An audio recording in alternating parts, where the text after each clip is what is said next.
estamos a continuación, bueno, seguimos más bien aquí de regreso en el programa de Magazine desde la Expo Guadalajara en el Congreso Internacional de Avances en Medicina. Agradecemos a los hospitales civiles que nos hicieron la invitación para venir aquí, pues con Club de Mamás que estuvo en la mañana y también con este programa aquí al Congreso y encontrarnos con doctores como el que tengo aquí el día de hoy con nosotros para que nos hable un poco sobre lo que es la vacunación para el cáncer en diferentes ámbitos, ¿no? Ahorita vamos a hacer las diferencias. Pero el doctor Eduardo Barragán Curiel es quien nos viene a platicar sobre esto, que de hecho fue una plática que ya impartió aquí dentro del Congreso. Él es médico oncólogo del Hospital Civil Juan y Menchaca y le agradezco mucho, doctor, que esté con nosotros un ratito aquí en el programa. Al contrario, muchas Bienvenido. gracias. Es una plática que dio ayer, ¿verdad? ¿O cuándo la dio? Hoy en la mañana estuvimos. Ya la impartió.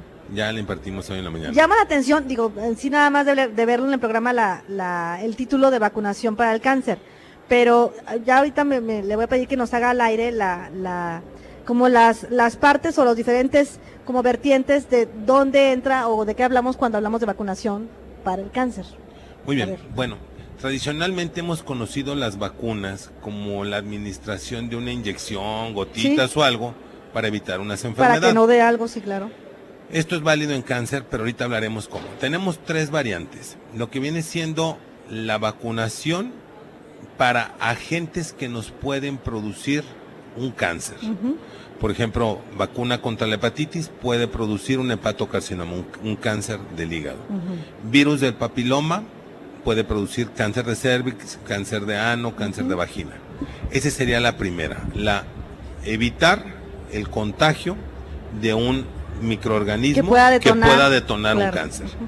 La segunda sería cuando tenemos nosotros un paciente inmunocomprometido, que son las vacunas en el cáncer, que propiamente son los cuidados para pacientes que tienen cáncer, que les podemos vacunar y que no, que realmente eso es un tema muy específico. Sí, que sabemos que quienes han pasado por quimioterapia saben que en esos periodos reciben ciertas vacunas especiales, sí, precisamente porque cuidados, están bajos de defensas, ¿no? Y cuidados muy claro. específicos y muy especializados.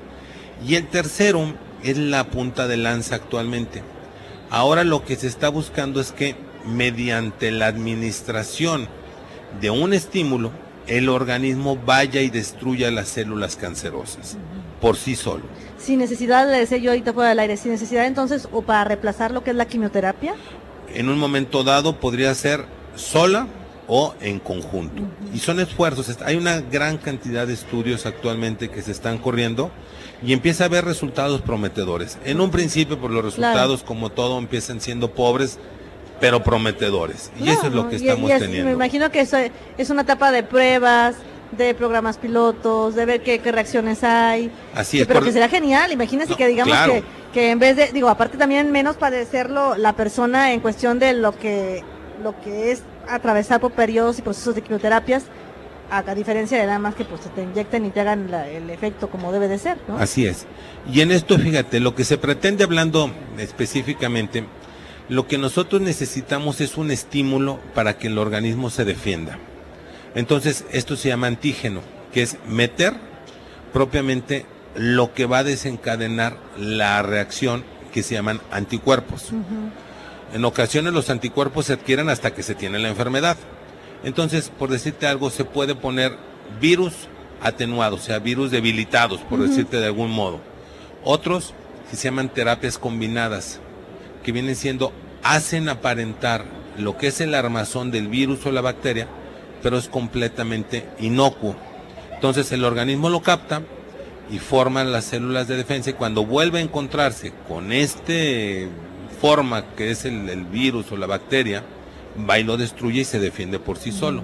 En el organismo tenemos células específicas que luchan contra el cáncer. Que de hecho, cuando hablaba de vacunas que pueden servir como estímulos, es precisamente porque normalmente nuestro cuerpo está diseñado, o debería estar diseñado para defenderse solito. Ese es el objetivo. Cuando ocurren ya células cancerígenas es porque a lo mejor no están haciendo nuestro cuerpo el debido limpia, como digamos así, de este tipo de agentes, ¿no? Fíjate, lo que tocas es bien importante y hablamos de todos los mecanismos de defensa. El organismo tiene un mecanismo que se llama apoptosis, y te lo explico rapidísimo. Tiene un sistema de control de calidad tan exclusivo y tan bien diseñado que si ve que una célula está empezando a degenerarse para cáncer, lo obliga a cambiar el código genético y lo suicida. Se llama muerte La celular elimina. programada. ¿Sí? Hace que se suicide, que se destruya por sí sola. Y en las otras hay unas células que se llaman células B y otras que se llaman células T, que se llaman natural killers, asesinos naturales contra células cancerosas. Pero el problema es que a veces llegan y pues es tanta la sorpresa que no hay forma de poder destruir esto. Claro. Entonces, Está más avanzado el otro bando. El otro bando son más. Entonces lo que se busca es que se tenga una cantidad exagerada de defensas que las que se tengan normalmente. Y mira, un buen ejemplo que la gente nos pregunta mucho, virus del papiloma humano. La respuesta celular a la vacuna es 1000 veces superior a la que se tiene por una exposición natural. Entonces, para que te des una idea, cuando llega el virus del papiloma en las subclases que platicaremos, pues tenemos ya el mil veces más posibilidades de contrarrestar a la gente que nos puede dañar que si estamos ahí a la descuidada. Esto que ahorita menciona de la vacuna contra el virus papiloma, ya, bueno, tenemos algunos años que se viene manejando esto. De hecho, en nuestro país se habla ya de que está en la cartilla de vacunación, pero no sé en qué condiciones está. Bueno, mira, ahora ya tomó el se gobierno, está pues, para- iniciando a ver. ya los grupos piloto para... Porque primero era por la parte privada, ¿no? Así que la es. podemos, Y ahora ya hay un esfuerzo ya por parte de la Secretaría en empezar a incorporar esto.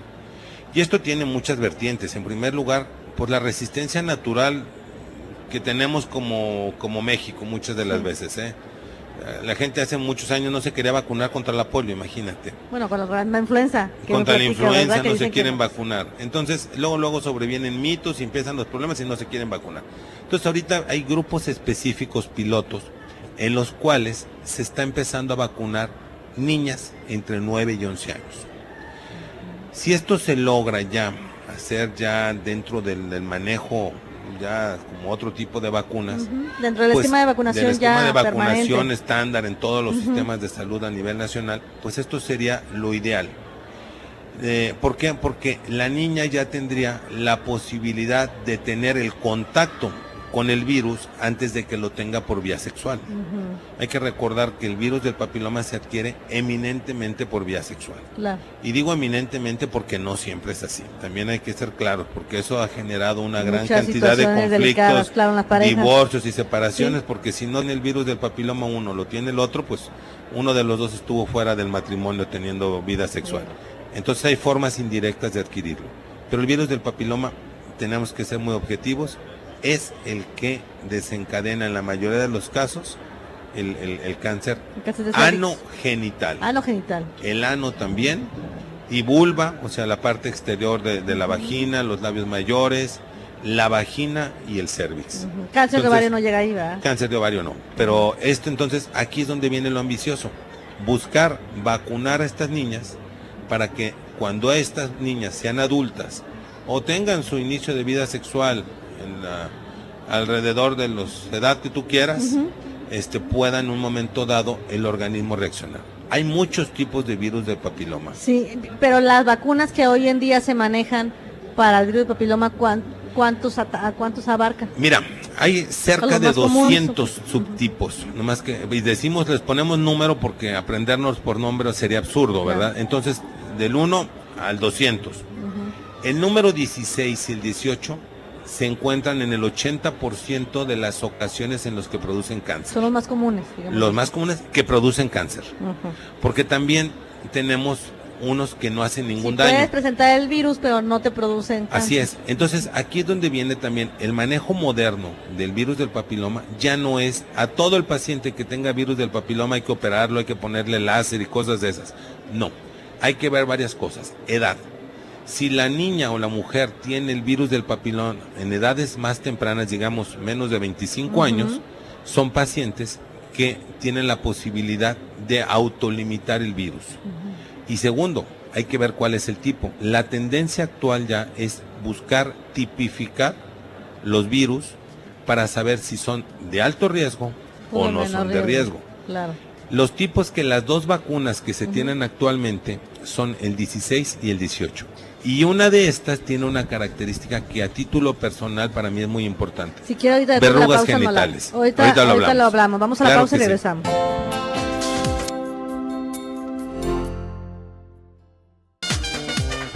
Seguimos aquí en Magazine desde la Expo Guadalajara en el Congreso Internacional de Avances en Medicina con la visita, esta parte del programa con el doctor Eduardo Barragán Curiel, quien dio en la mañana, nos decía, una plática sobre vacunación para el cáncer, médico oncólogo del Hospital Civil Juan y Menchaca, es el doctor Eduardo Barragán, y nos quedamos en esta parte que nos estaba mencionando sobre la vacuna contra el papiloma,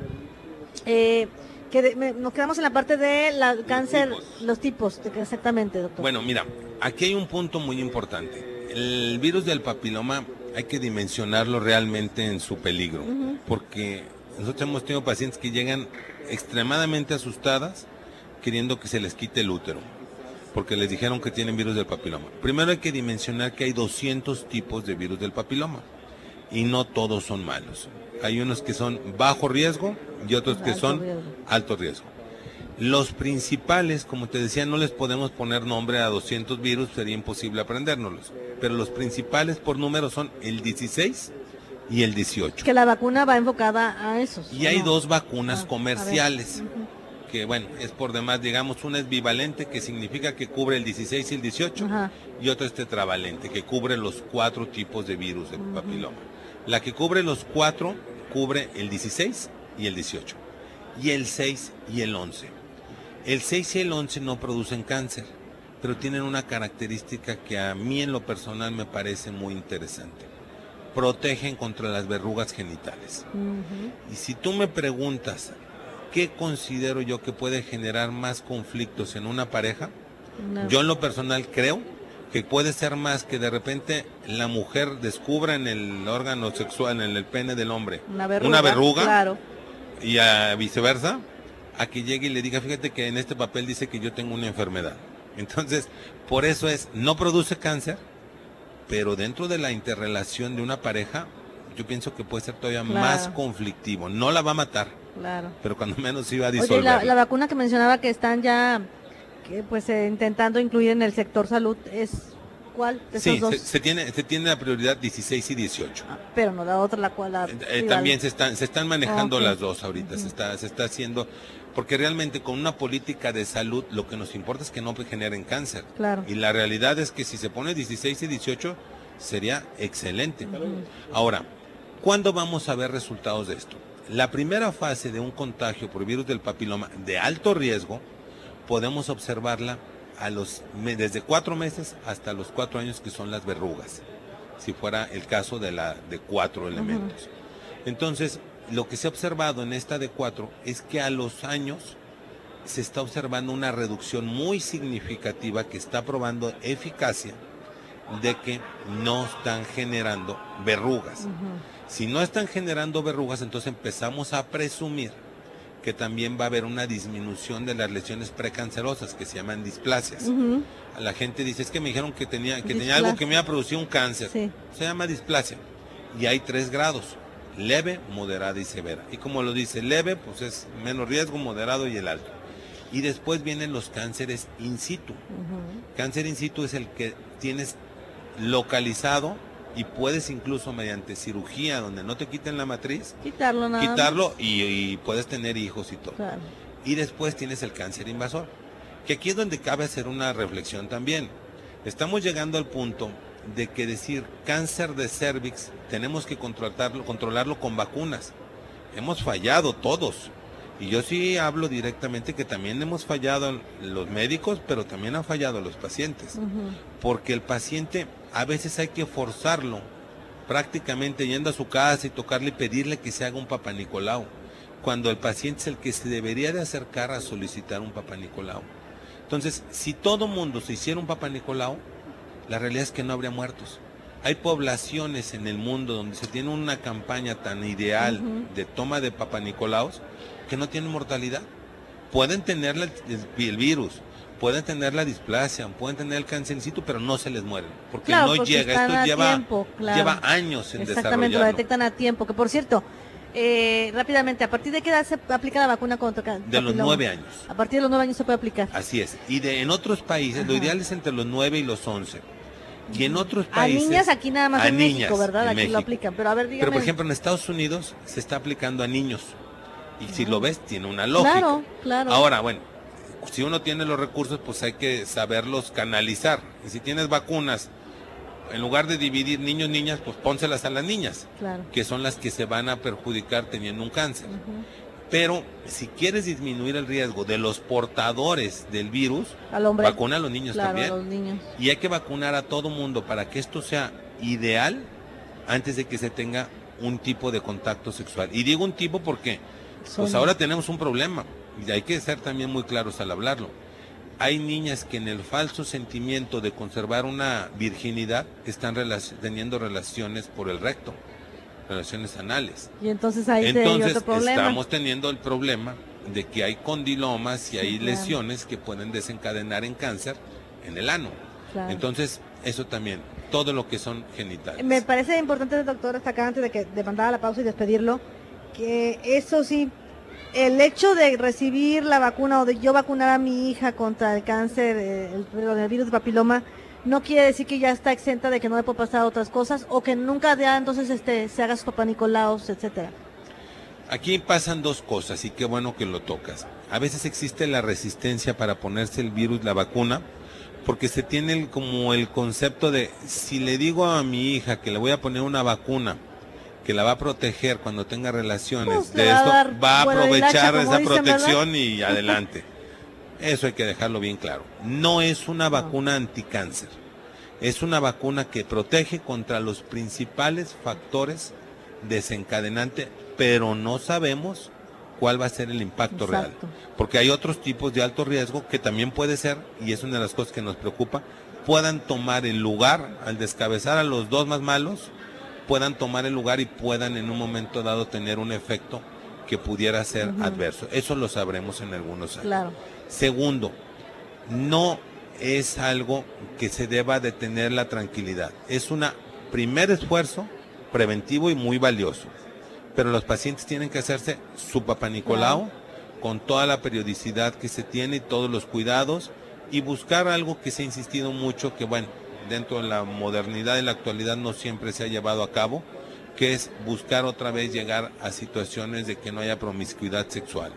Entonces, esos son algunos de los puntos muy relevantes. Cosas que vale la pena mencionarlas. ¿Contraindicaciones de esta vacuna rápidamente, doctor? Pues no, prácticamente no. Habría que individualizar a pacientes que tengan situaciones de inmunocompromiso, que tengan sus defensas muy bajas, específicamente nomás.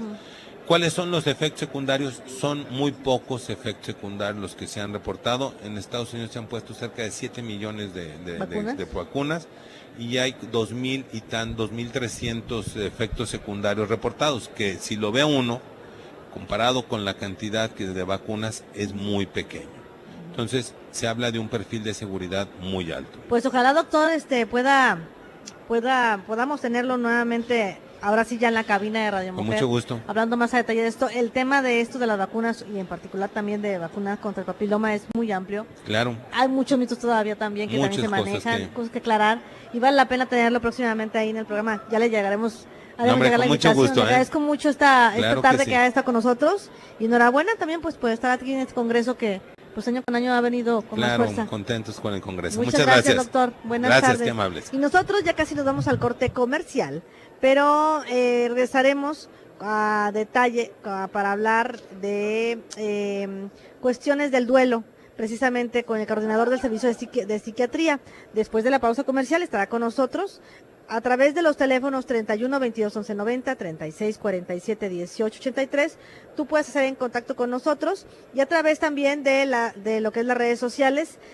Hoy estamos acá en el Congreso, pero sabemos que ahí está Jessy en cabina, y seguramente si hay una llamada o alguna pregunta que hacer, nos la hará llegar aquí a la producción, que también nos acompaña el día de hoy. Agradezco a Rosy en la producción, a Adrián Palma en la cuestión del control operativo en esta ocasión aquí para el control remoto, y allá en cabina a Arturo Cervantes. Vamos a ir a la pausa comercial y regresaremos con nuestro siguiente invitado rápidamente para hablar un poquito sobre el duelo.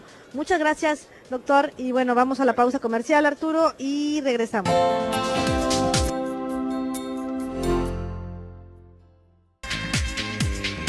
Estamos en la última parte del programa Magazine, transmitiendo desde ayer y hoy también aquí en la Expo Guadalajara, en el Congreso Internacional de Avances en Medicina, organizado por los Hospitales Civiles de Guadalajara, y de verdad agradecemos la invitación que nos hicieron para estar aquí presentes con algunos programas de Radio Mujer.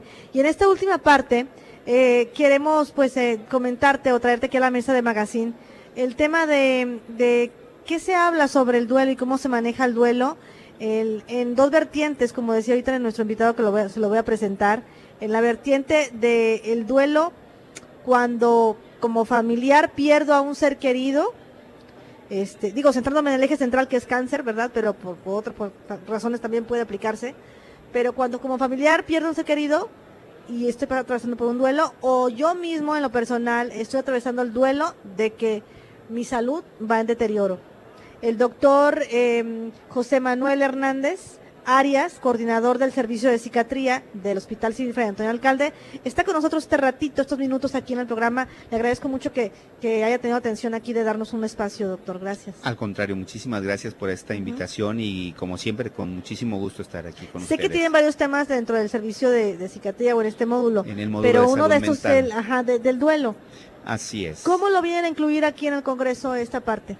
Mira, lo que pasa es que en muchas ocasiones nosotros como parte del área médica nos enfocamos principalmente a atender la enfermedad, a atender incluso toda la sintomatología que hay extra, ¿sí? El dolor como tal. Sin embargo, hay un apartado muy importante que es ese dolor que se siente, pero el dolor emocional, ¿sí? Esta parte que nosotros manejamos. Se siente, pero no se ve, no se palpa. No se ve, no lo podemos medir de ninguna manera. Sí. Incluso muchas veces tenemos a los familiares o a los propios pacientes que la gente de su alrededor le dice, oye, estás muy bien, no te pasa nada, pareciera que todo está normal.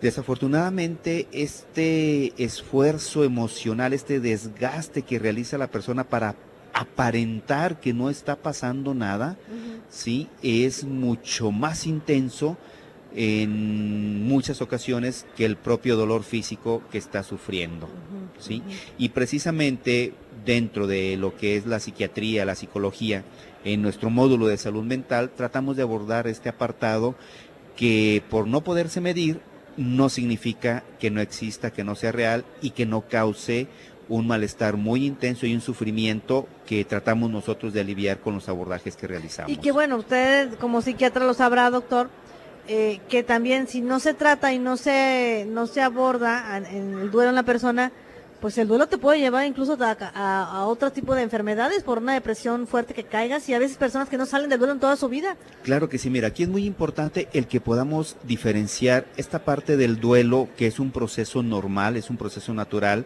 que todo ser humano debemos de pasar ante las circunstancias adversas de la vida, el fallecimiento o la pérdida de algún ser querido o de alguna situación en especial, aunque bueno, aquí nos estamos enfocando a la pérdida de vidas, ¿sí?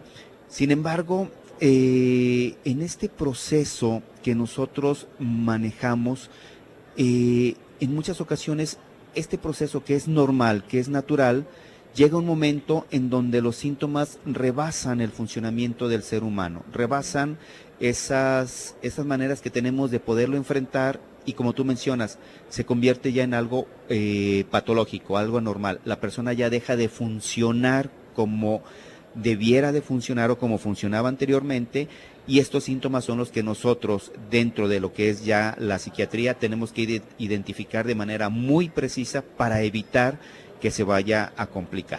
Me comentaba que en esta parte, cuando hablamos de duelo, se maneja en dos vertientes. Ajá. Primero, las personas que padecen la enfermedad o que están su salud en riesgo o en deterioro, pero también también viven el duelo también los familiares de esa persona, ¿no? Claro que sí. En este caso tenemos que identificar perfectamente qué es lo que ocurre en cuanto a la comunicación, qué está pasando. Hay pacientes que prefieren no saber lo que les va a suceder. Y no hablarlo, tampoco así como que nadie hable de esto porque es un tema que no se puede tocar. Y esa parte de la familia, que es que no lo digas, es que si lo dices le va a ir mal, o no se lo comuniques a fulanito. Claro. O sea, por ejemplo, la mamá de una persona que está por fallecer, no le digas a la mamá porque se va a infartar, Sí. espérame, es su hijo, es su hija. Claro, no diga que tiene cáncer.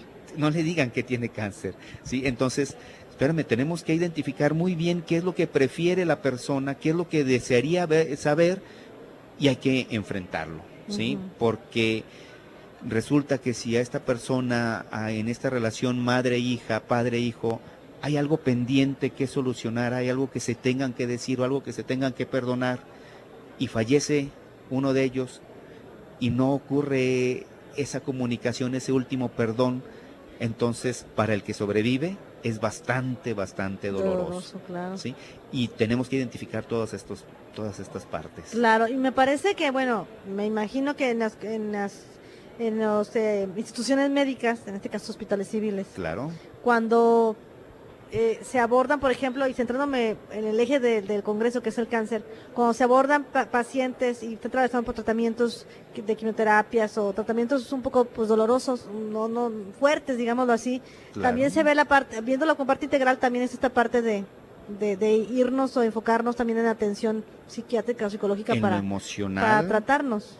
Claro que sí, aquí en muchas ocasiones, desafortunadamente todavía muchos pacientes consideran que padecer cáncer, que les dan un diagnóstico de cáncer y es que ya se van a morir, cuando en realidad, bueno, ustedes los han visto aquí ya con todos los invitados que Sí. han tenido, si el cáncer se detecta a tiempo, podemos manejar un proyecto de vida completamente diferente a lo que ocurría hace años. Y entonces nosotros, de parte del área de la salud mental, tenemos que trabajar esa parte de que puede seguir teniendo proyectos de vida, puede modificar y puede aceptar vivir. O si desgraciadamente estamos ante una situación en donde ya la persona, por todos los avances científicos, sabemos que va a perder la vida, Sí, bueno, una etapa terminal. también debemos de trabajar para preparar a que tenga una muerte digna, ¿sí? Y que logre hacer lo que quiere hacer, despedirse de los seres que ama, ¿sí? Y esta otra parte también es muy importante y bastante compleja.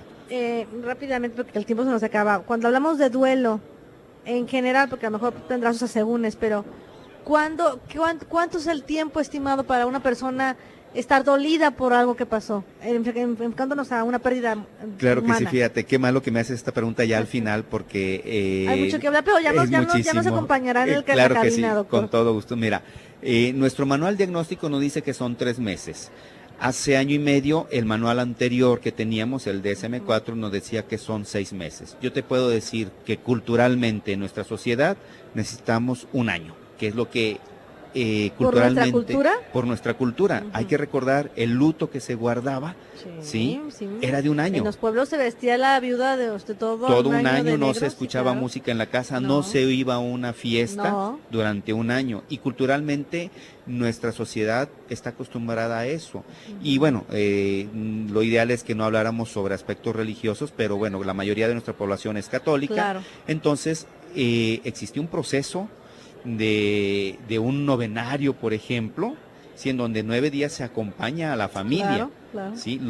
Las personas más cercanas. Van a la casa del doliente, claro. Así es, y esto nos sirve de un acompañamiento emocional, de una relajación, ¿sí? En donde entra en un proceso en donde la persona se siente acompañada y la pérdida se aminora, ¿sí?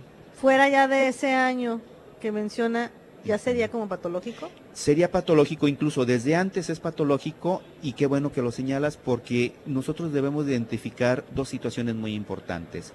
La idea de muerte, yo me quiero ir con él o con ella, yo quiero estar muerto, ¿sí? Cuando eso ocurre, estamos ante un duelo patológico. O no puedo vivir sin la presencia de esta persona. Sea cual sea Claro. el tiempo, y la otra son las alucinaciones. Es que lo veo, es que hablo con él, es que está aquí conmigo. También eso está mal. Estas 2 situaciones nos dan una pauta para decir esto es un duelo patológico, y no importa que no haya pasado Claro. ni el año ni los 6 meses, tenemos que actuar y de preferencia médicamente, Híjole, farmacológicamente. doctor, pues nos dejó picados, a ver si después va ya a la cabina a hablarnos un poquito más a detalle de esto y bueno, de otros temas también que están aquí dentro del Congreso en el módulo de psiquiatría o de salud mental. Cuando Pero le gustes, agradezco mucho, estamos a tus órdenes. doctor José Manuel Hernández Arias, coordinador del Servicio de Psiquiatría, muchas gracias por habernos visitado aquí en el stand. Muchas gracias. Un placer. Bonita tarde. Igualmente. Nosotros gracias. también nos despedimos. Gracias al equipo de Rosy Muñoz en la producción, a Adrián Palma en la transmisión para este control, Arturo Cervantes en cabina, Jessy en teléfonos, Gloria Frías en el micrófono. Le deseo una bonita tarde y un buen fin de semana. Hasta el lunes.